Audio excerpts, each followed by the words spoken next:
All right, Senator Tim Scott calling out Treasury Secretary Janet Yellen's claims that abortion is good for the economy. Watch this. Roe v. Wade and access to reproductive health care, including abortion, helped lead to increased labor force participation. Just from a clarity's sake, did you say that ending the life of a child is good for the labor force participation rate?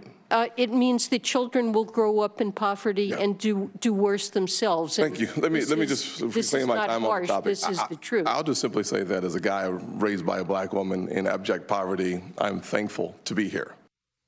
All right, with that, let's bring in Maria Bartiromo, anchor of Fox Business extraordinaire, 2 shows, very busy lady. Thank you so much for joining us this morning.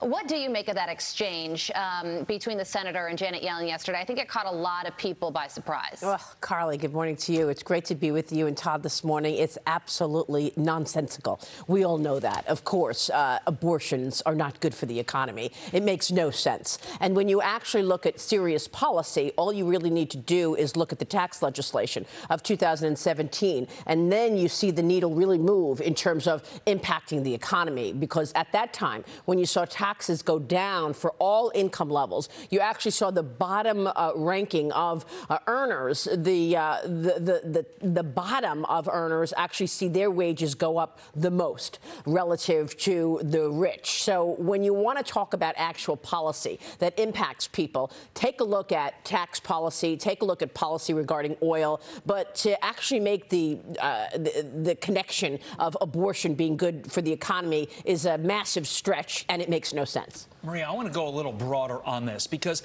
let's face it, if Rashida Tlaib said this, Ilhan Omar, AOC said this, it would be like, wow, what a stupid statement. This is from Janet Yellen.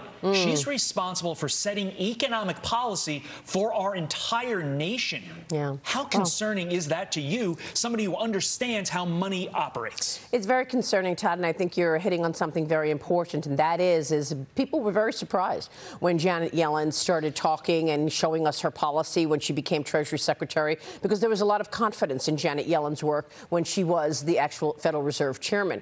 When she got to Washington to work for Joe Biden, it certainly appeared that she was much more directed by policy and politics. And I think that showed up this week in that hearing just there. Unfortunately, my sources tell me Janet Yellen is unhappy where she is, and the administration is unhappy with her as well. I would suspect that in the next era of Joe Biden, if in fact he were to run, which would be a shocker to me, that there would be a different Treasury Secretary.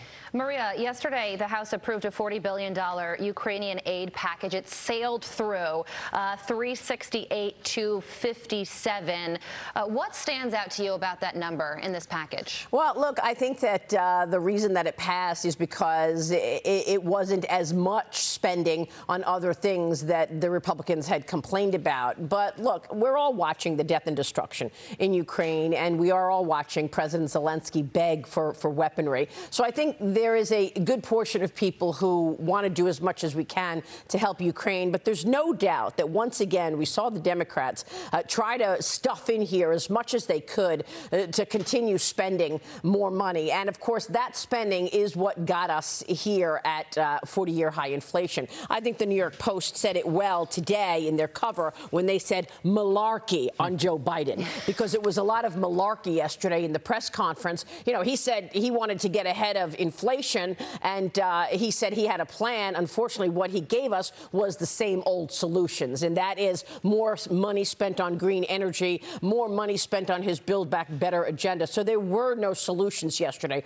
in terms of inflation. And you and Cheryl a moment ago were speculating, why would he get out? Maybe they know something that we don't. Well, the fact is that most economists are expecting April's inflation number to come in lower than March. Right. So basically what they want to do is they want to make people believe that Joe Biden had something to do with the fact that we'll get a lower reading today for April than we saw in March. It's still going to be above 8% and elevated inflation above 8% 8% is a real problem for the American families. Not good. Make sure you watch Mornings with Maria weekdays on Fox Business. Coming up less than 9 minutes over on FBN. Maria, thank you, as always. I just want to tell you that today we have all hands on deck. The Consumer Price Index is out at 8:30 a.m. Eastern, and we've got a panel of experts here, a former Fed president as well as John Katzmatidis on groceries, to really take a look at consumer prices. That's what we're focused on this morning on Mornings with Maria over on Fox Business, and I'll see you soon. Great Sounds stuff. great. Maria, Thanks, Maria. Thank you.